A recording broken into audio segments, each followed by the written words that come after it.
Tiers livre, R. Tripa. C'est un texte que je voulais faire dans une bibliothèque. C'est pareil dans les librairies.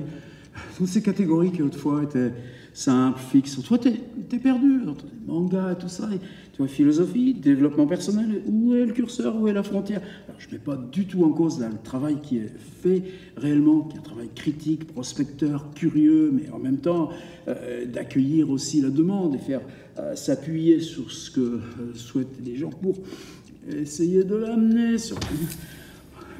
Mais dans nos catégories, est-ce que c'est si nouveau que ça? Et là, pour moi, le tiers-livre, qu'est-ce qui nous amène? Tu t'en vas chez le devin, l'astrologue, l'alchimiste.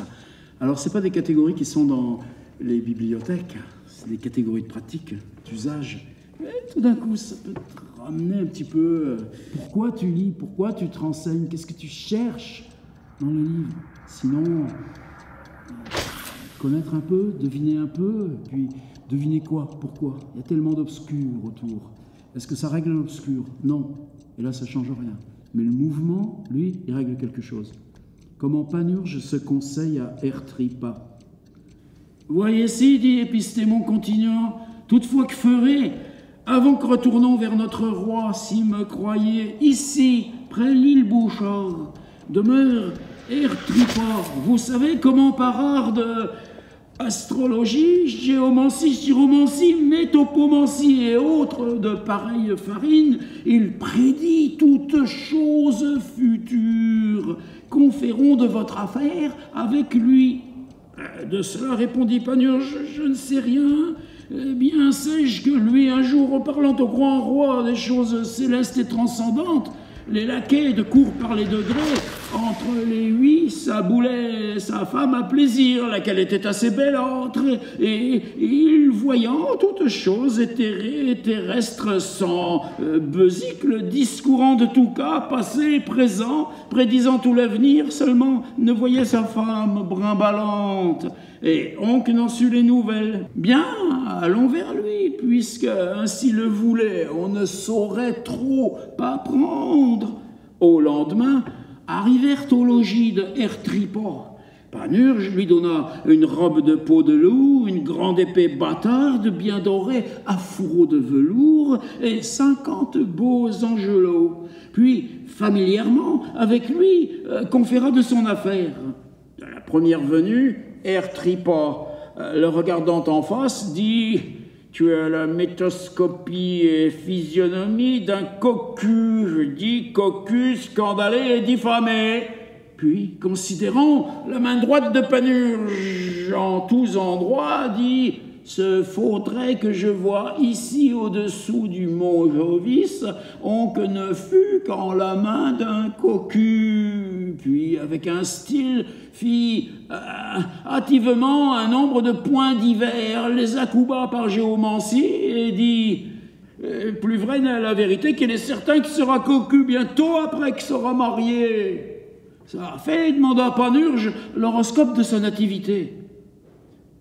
Panurge, lui ayant baillé, fabriqua promptement sa maison du ciel en toutes ses parties, et considérant l'assiété, les aspects en leur triplicité, jeta un grand soupir et dit « J'avais déjà prédit apertement que tu serais cocu, à cela tu ne pouvais faillir.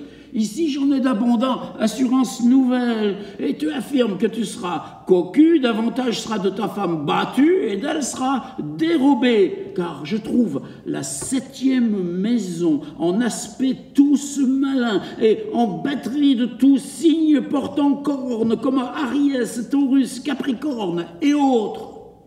En la carte, je trouve décadence de Jovis, ensemble aspect Terragone de Saturne associé de Mercure. Ah, tu seras bien poivré, homme de bien. Je serai, répondit Panurge, tes fortes fièvres cartaines, vieux folle malplaisant que tu es. Alors, je redis le contexte, on est dans une enquête qui traverse un par un toutes les strates, une par une, toutes les strates de langage, et là, c'est le langage divinatoire, interprétatoire, et sa fonction sociale, sa fonction d'autorité, les horoscopes, les lignes de la main, la divination, Et Panurge ne pose toujours qu'une seule question, dois-je me marier ou non? Et la réponse est toujours la même, c'est-à-dire un ensemble de signes constatés que celui qui les aimait interprète comme étant eh ben, vaudrait mieux pas que tu te maries, et que Panurge interprète comme étant, oui, mais peut-être je pourrais bien me marier quand même. Et Pantagruel derrière, parce que la querelle des femmes, ce qu'on a nommé ainsi il y a déjà 50 ans, c'est une vieille lune, tu reprends une espèce de marronnier social, sociétal, ce qui n'empêche pas tout ce qui se joue encore sur ces questions. La question de la femme chez Rabelais, elle est partout affleurante et rarement rassurante. Eh bien, il y a Pantagruel qui dit simplement « sois assuré de ton vouloir », manière de dire, quelle que soit l'interprétation, eh bien toi, construis ton chemin. Le reste, c'est la farce. Mais la farce, ce qu'elle convoque dans la société, c'est pas neutre. Que serait-il, répondit Panurge, tes fortes fièvres cartaines, vieux folle, sot, malplaisant que tu es, quand tout cocu se sembleront, tu porteras la bannière, et donc viens ce ciron ici entre les doigts. Cela disant, tirait droit vers Ertripa, les 2 premiers doigts ouverts en forme de 2 cornes, et fermant au poing tous les autres. Il se moque, puis dit à Épistémon, voyez-ci le vrai Aulus de Martial, lequel, toute son étude, a donné à observer et entendre les maux et misères d'autrui. Cependant, sa femme tenait le brelan. Et il, de son côté, pauvre plus que ne fut Irus, demeurant glorieux, outrecuidé, intolérable, plus que 17 diables, en un mot, du grec, comme bien proprement tel Pautraille de Bellitrandier, nommaient les Antiens. Allons, laissons ici ce fol enragé, mat de Catène. Allons, laissons ici alors, tu vois, c'est là, donc tout d'un coup, tu as la digression avec son mot grec, je ne peux pas oublier de mettre la transcription, puis tout d'un coup, tu reprends, reprise de la langue de Rabelais, comme bien proprement, tel Pautraille de Bellitrandier. Alors, tu connais pas Pautraille de Bellitrandier? Est-ce que ça t'empêche de comprendre le texte? Non, c'est ça qu'il faut comprendre. Tel Pautraille de Bellitrandier, nommaient les anciens. Allons, laissons-le ici, ce fol enragé, mat de Catène, ravasser tout son sou. Toujours, chez Rabelais aussi, cette question du rêve, que la pensée à son autonomie, ça t'intéresse pas ce qui se passe. Ravasse, pars dans ta ravasserie. Ravasser tout son sou avec ses diables privés. Je croirais tantôt que les diables voulussent servir un tel maraud. Et c'est le premier trait de philosophie qui est « connais-toi ». Et se glorifiant de voir un fétu en l'œil d'autrui, il ne voit une grosse souche laquelle lui poche les 2 œils. C'est un tel polypragmon que décrit Plutarque. C'est une autre Lamie, laquelle, en maison étrange, en public, entre le commun peuple, voyait plus pénétramment qu'un ouince, mais en sa maison propre était plus aveugle qu'une taupe. Chez soi, rien ne voyait, car retournant du dehors en son privé, ôtait de sa tête ses œils exemptiles, comme des lunettes, et les cachait dedans un sabot attaché derrière la porte de son logis. Dehors, t'es comme un lynx. T'arrives chez toi, tes œils, te les as enlevés comme tes sabots, te les as accrochés derrière la porte. Et là, tout d'un coup, là aussi, c'est là où Rabelais il recommence à être devant nous. Ces mots prit Ertripa, un rameau de Tamarix. Et il prend bien, dit Épistémon. Nicander la nomme divinatrice. Voulez-vous, dit Ertripa, en savoir plus amplement la vérité par pyromancie, par aéromancie, célébrée entre les Assyriens et exprouvée par Hermolaos Barbaros? Dedans, un bassin plein d'eau. Je te montrerai ta femme future, brimballant avec 2 rustres. Quand, dit Panurge, tu mettras ton nez en mon cul. Sois record de déchausser tes lunettes. Alors, bon. Par catoptromantie, dit Ertripa, continuant, moyennant laquelle Didius Iulianus, empereur de Rome, prévoyait tout ce qui lui devait advenir. Il ne te faudra point de lunettes, tu le verras en un miroir brigoutant la fontaine du temple de Minerve, près Patras, par cosinomancie, jadis tant religieusement observée entre les cérémonies des Romains, ayant un crible et des forcettes, tu verras diable, par alphytomancie, désignée par Théocrite en sa pharmaceuterie, et par alévromancie, mêlant du froment avec de la farine, par astragalomantie, j'essaie les projets tout prêts, par tyromancie, j'ai un fromage usage de brichement, fort à propos. Par gyromancie, je te ferai ici tournoyer force cercles, lesquels tous tomberont à gauche. Je t'en assure.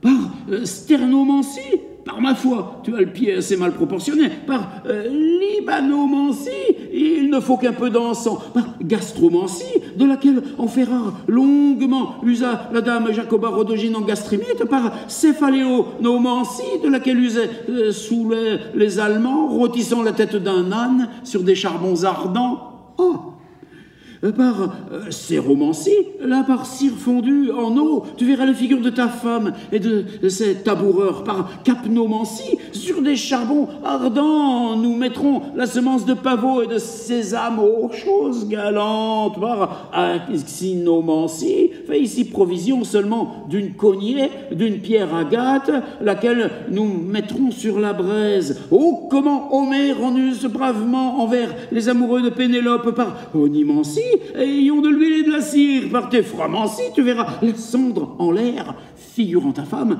en bel état. Par botanomancie, j'ai ici des feuilles de sauge à propos. Par psychomancie, par art divine en feuilles de figuier. Par istiomancie, tant jadis célébré et pratiqué par Tirésias et Polydamas. Aussi certainement que jadis c'était fait en la fosse d'Ina au bois sacré à Apollon, en la terre des Lyciens. Par cohéromancie, ayons force pourceau, tu en auras la vessie. Par cléromancie, comme l'on trouve la fève au gâteau la veille de l'épiphanie. Par anthromancie, de laquelle usa Héliogabalus, empereur de Rome. Elle est quelque peu fâcheuse, mais tu l'endureras assez puisque tu es destiné cocu. Par stichomancie sibylline, par onomotancie. Comment as-tu nom? Moche merde, répondit Panurge. Ou bien par alectriomancie, je ferai ici un cerne galantement, lequel je partirai, toi voyant, et considérant en 24 portions égales. Sur chacune, je figurerai une lettre de l'alphabet, sur chacune lettre, je poserai un grain de froment, puis lâcherai un beau coq vierge à travers. Vous verrez, je vous assure, qu'il mangera les grains posés sur les lettres. C-O-Q-U-S-E-R-A, aussi fatidiquement comme sous l'empereur Valence étant en perplexité de savoir le nom de son successeur. Le coq vaticinateur et alectriomancie mangea sur les lettres θ et omicron del. Voulez-vous en savoir par l'art de aruspicine, par extipicine, par augure pris du vol des oiseaux, du chant des ocines, du bal solistime des cannes?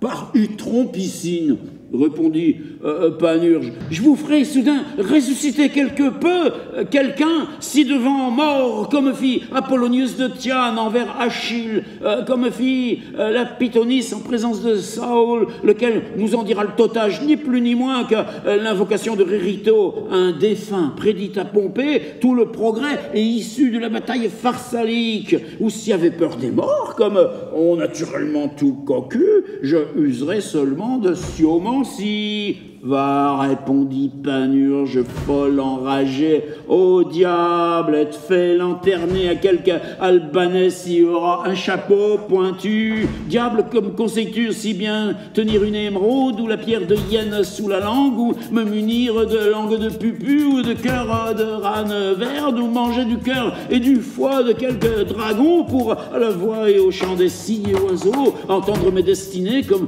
faisaient jadis les Arabes au pays de Mésopotamie.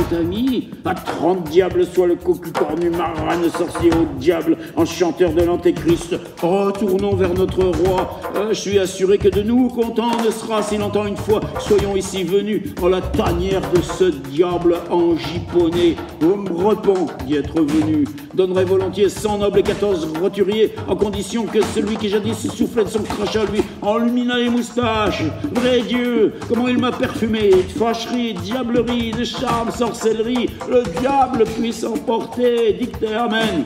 Et allons boire. Je ferai bonne chère de 2, sinon de 4 jours. Et voilà. R. Tripa. Médiathèque d'Avoine. Merci de l'accueil.